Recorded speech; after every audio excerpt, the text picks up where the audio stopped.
Sejam muito bem-vindos a mais uma aula. Nesta aula, nós vamos fechar o assunto referente a prompts elaborados. Vou mostrar para vocês mais 3 tipos de prompts. Vamos nessa, galera! E agora, galera, a gente vai para mais um cara. Sim, existe vida depois do Chain of Thought, tá? E na realidade é um cara bem interessante. Eu poderia ter citado ele até antes de ter ido para os outros, mas eu preferi fazer aquela separação proposital. Existe um camarada que é chamado de self-consistency, tá? Por padrão, ele é um chain of thought de forma geral.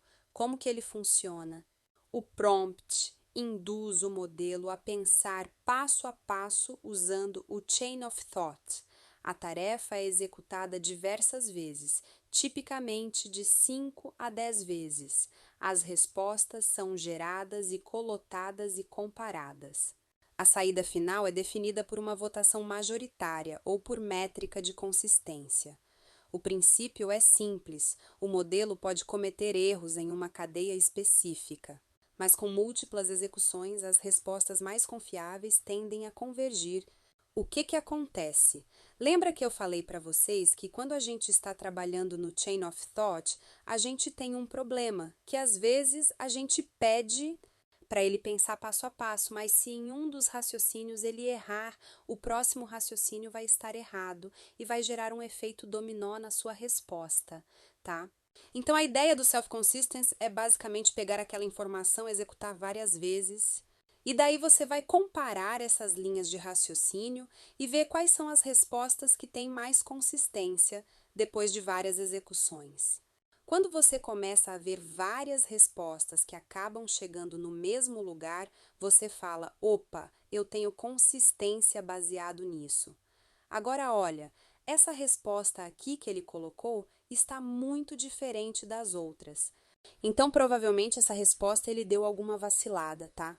Então, quando há ambiguidade ou contradição matemática ou estrutural, você está pensando uma lógica, né? Uma linha de raciocínio. Você quer uma estrutura organizacional da forma de como algo deve ser feito.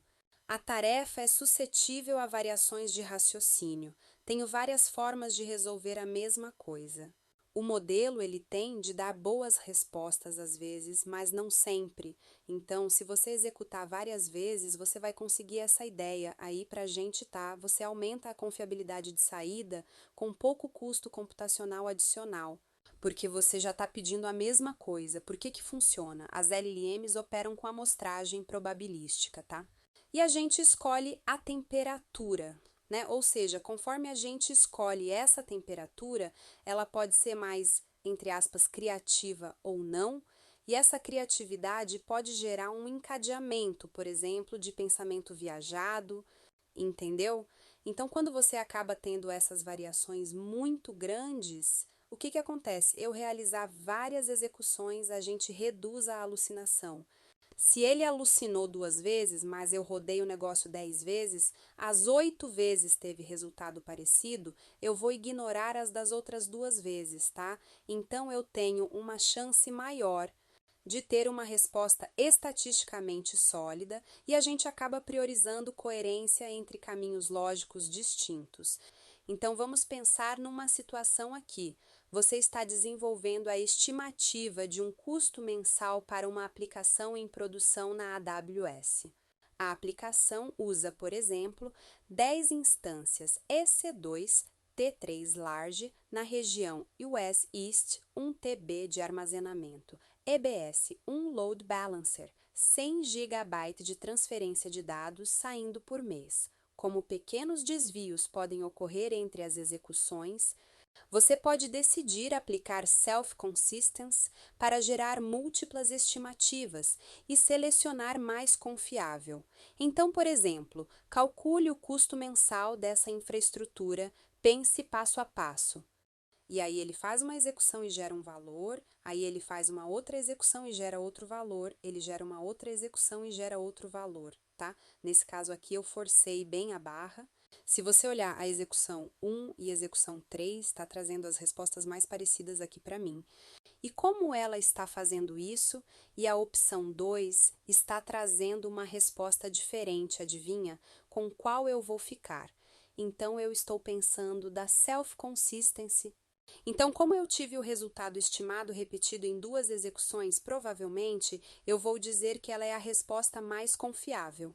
Legal?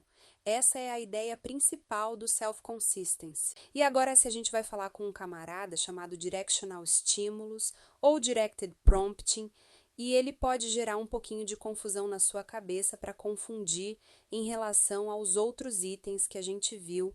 Mas eu vou tentar mostrar as diferenças mais sutis aqui. Então, o Directed Prompting ou Directional Stimulus é uma técnica que guia a resposta do modelo a utilizar verbete comando ou estímulos direcionais, ou seja, quando você tenta deixar ela mais direcionada para responder de alguma forma, tá? Ou seja, ao invés de eu trabalhar com um prompt completamente vago, eu vou indicar o modelo, a forma, de como ele deve pensar, ou seja, eu influencio o modelo a pensar da forma como eu estou querendo, tá?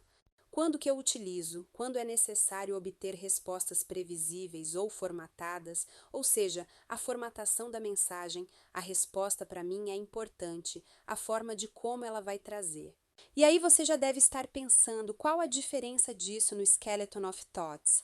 Segura a onda.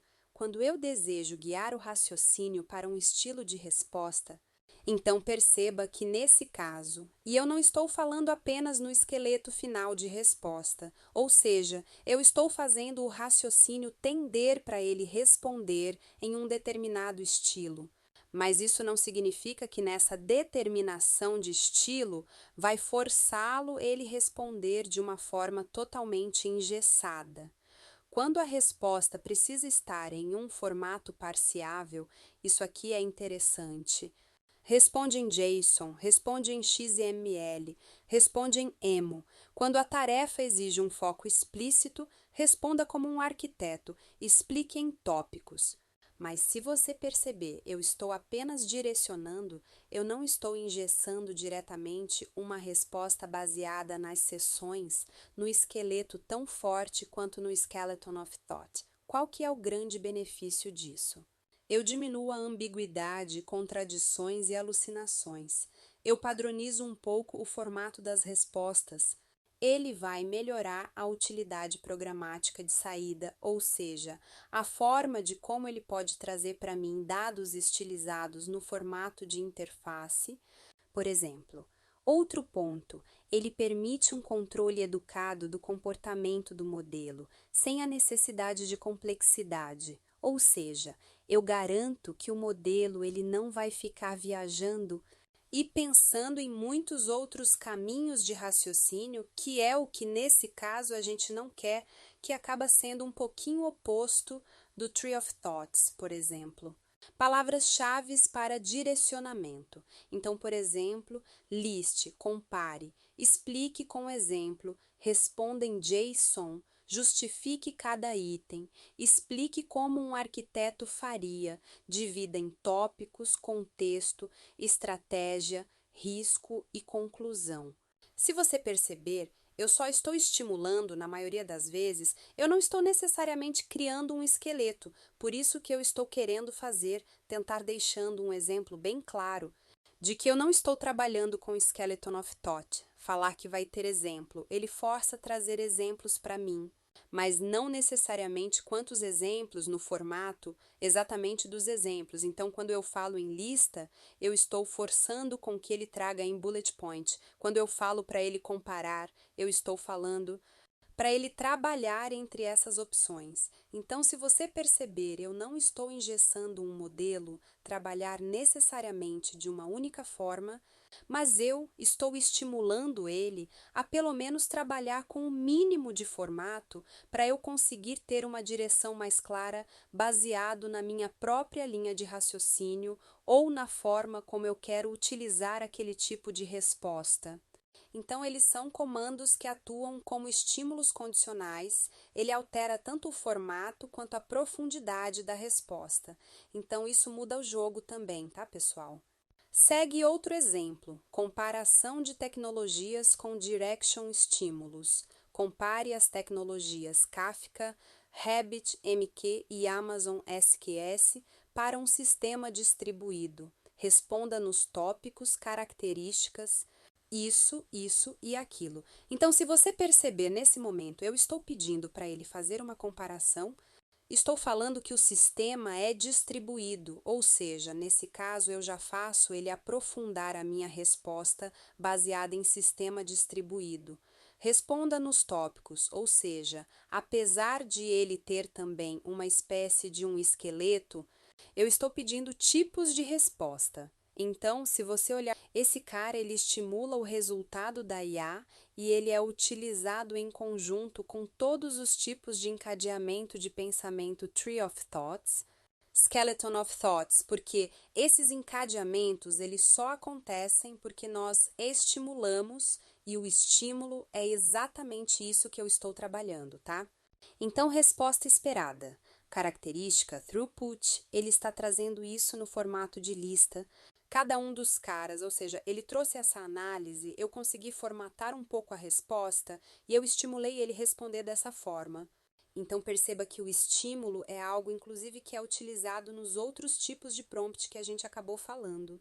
Então, por isso que é interessante você saber que você estimula a IA para ela trazer de alguma determinada forma.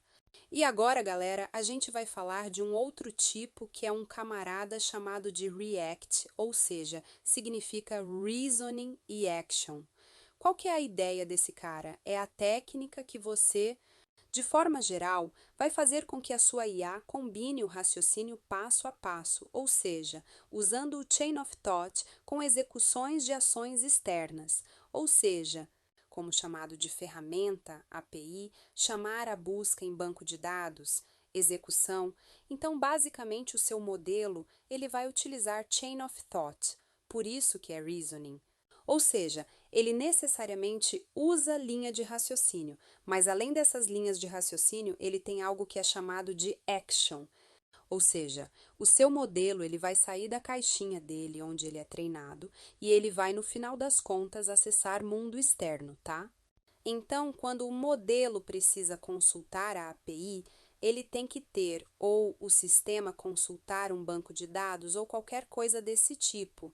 Quando apenas uma linha de raciocínio não é suficiente para responder, ou seja, ele precisa de informação adicional ou quando há dependência de informações externas e dinâmicas.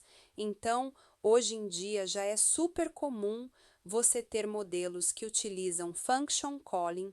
Até mesmo hoje em dia, a gente tem modelos que utilizam protocolos MCPs, que são uma das coisas aí que são super importantes, que fazem com que os modelos utilizem caminhos fora da caixinha que ele foi treinado.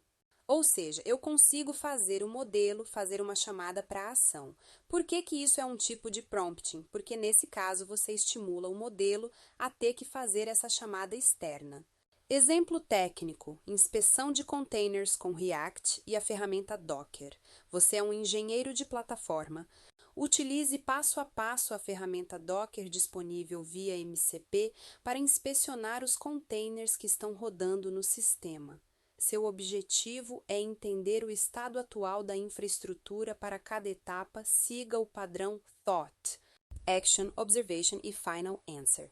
Então está aqui a resposta desejada, galera. Vocês podem notar o padrão na resposta e acesso externo. Então você consegue entender, galera, como que muda o jogo para você conseguir trabalhar com React, e é aqui que eu quero deixar claro para vocês. E trabalhar com o React não é o mesmo de pedir para a IA fazer uma coisa onde ela vai usar uma ferramenta. Isso é uma chamada normal de ferramenta. O React força você a ter o thought, o action and observation, ou seja, ele exige que você utilize chain of thought, ok? Ou seja, React usa chain of thought.